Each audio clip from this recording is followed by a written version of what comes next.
Hello everyone, my name is Prateek Tambre and today we are at the India gold conference 2025। आज हमारे साथ है mister Harshad Ajmera जी, जो कि है सेक्रेटरी ऑफ AGRM। नमस्ते सर और welcome to India gold conference 2025। जय जिनेंद्र, नमस्कार। नमस्ते सर। तो AGRM के बारे में हमें थोड़ा चर्चा बता दीजिए सर, क्या चल रहा है AGRM में और क्या है इनिशिएटिव्स AGRM के। AGRM एक इंडिया की एकमात्र एसोसिएशन है जिसके अंदर में BIS रिकॉग्नाइज NABL एक्रीडेट सभी रिफाइनरी उसके मेंबर है। और आज की तारीख में इंडिया के अंदर में 64 रिफाइनरी BIS रिकॉग्नाइज है, जो दोहरे बार इंपोर्ट करती है और लोकल डोमेस्टिक से भी ज्वेलरी कलेक्ट करके उसको रिफाइनिंग करके मेक इन इंडिया में दोहरे बार बना के बिक्री करती है।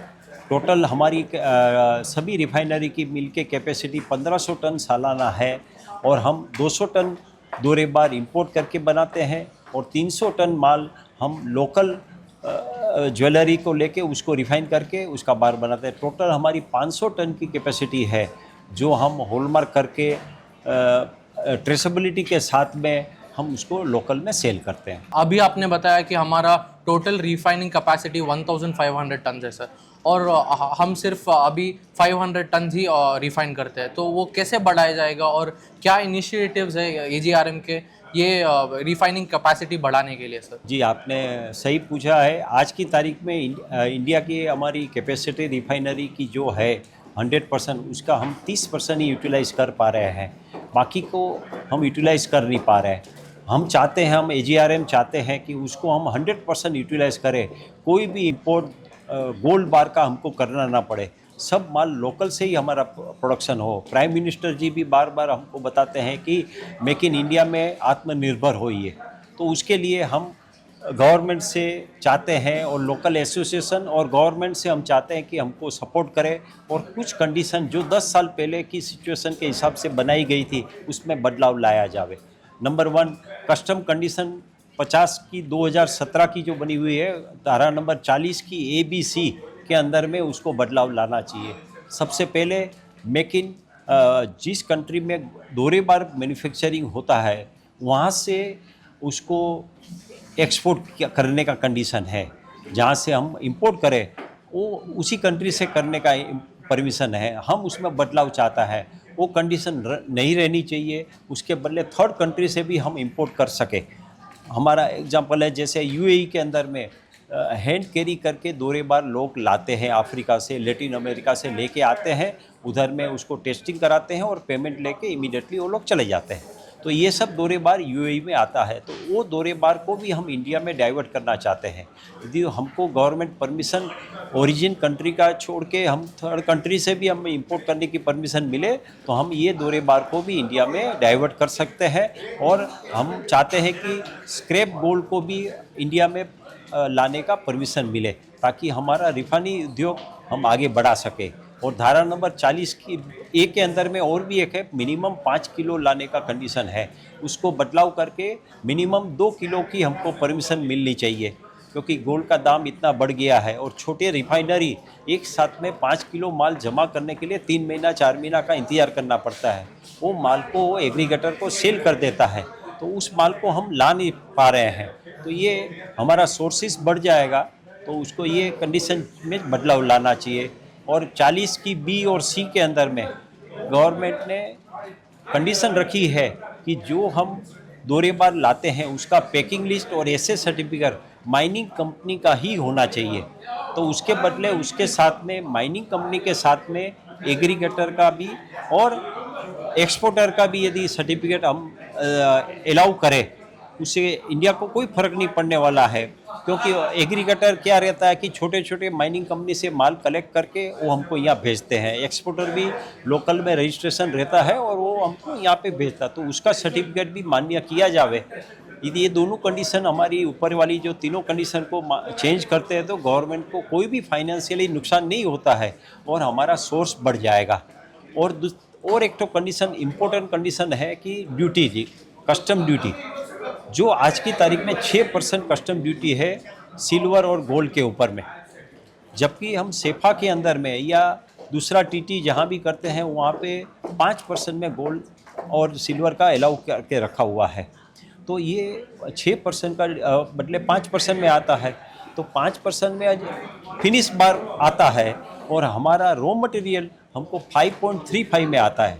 0.65 6% में से बाद हो रहा है। तो हमारी डिमांड है कि जो लोएस्ट रेट में इंडिया में कोई भी टीटी के अंदर में माल आता है उससे 0.65 का डिफरेंस रहना चाहिए।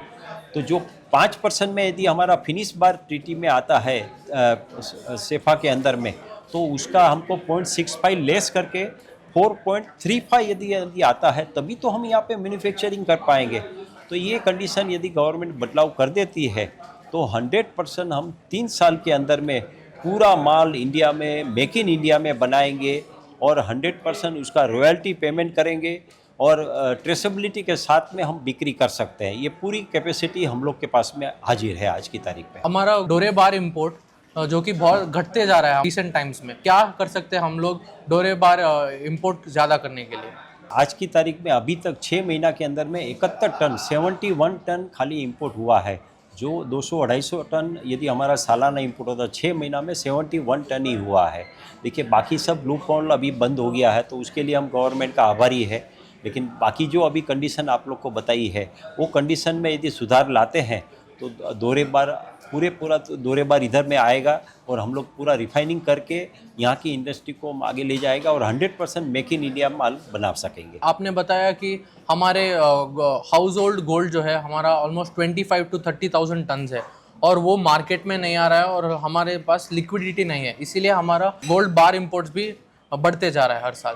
तो हम क्या कर सकते हैं या AGRM क्या कर सकता है कि ये हाउस होल्ड गोल्ड हमारे मार्केट में आए और लिक्विडिटी बनाए? अपने हाउस होल्ड गोल्ड में लगभग 30,000 टन माल बाज़ार में पड़ा हुआ है, जो दुनिया में कोई भी हाउस होल्ड में इतना माल नहीं है। हमको उस माल को किस तरह स्ट्रीमलाइन में लाया जावे ताकि हम उसको प्रोडक्टिविटी में आगे बढ़ा सके। तो इसके अंदर में देखिए वो जितना भी गोल्ड पड़ा हुआ है हो सकता है उसमें से बहुत सारा गोल्ड अनअकाउंटेड हो या बहुत उसका आगे की पीढ़ी से फादर मदर से ग्रैंडफादर मदर से मिला हुआ गोल्ड पड़ा हुआ है।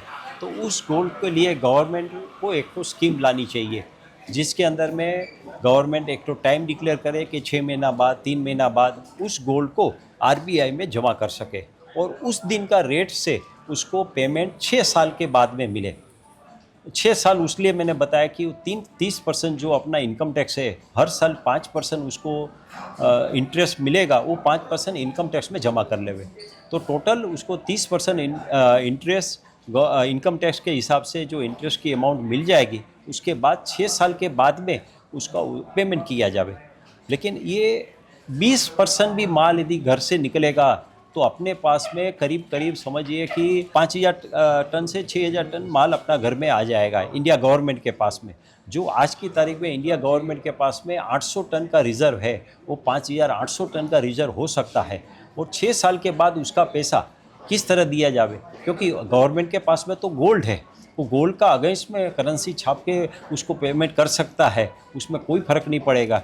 और जब उसका पेमेंट 6 साल के बाद हाउस होल्ड लोग को मिलेगा 5,000 टन का सोना का पैसा, और वो पैसा कहाँ लगाएगा? अपनी शेयर मार्केट में लगाएगा, अपने इंडस्ट्री में लगाएगा, देश का तरक्की के लिए लगाएगा।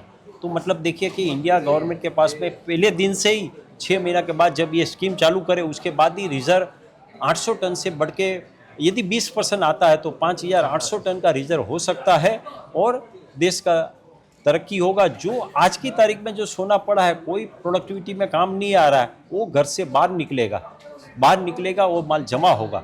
उसको जमा भी कैसे करना है? लोकल रिफाइनरी से रिफाइन करके उस माल को गवर्नमेंट जमा करे ताकि उसको हॉलमार्क किया हुआ माल रहेगा जिसका थर्ड पार्टी गारंटी भी रहेगी, तो उसको माल जमा करने में गवर्नमेंट को और कोई चेकिंग करने का दरकार ही नहीं पड़ेगा।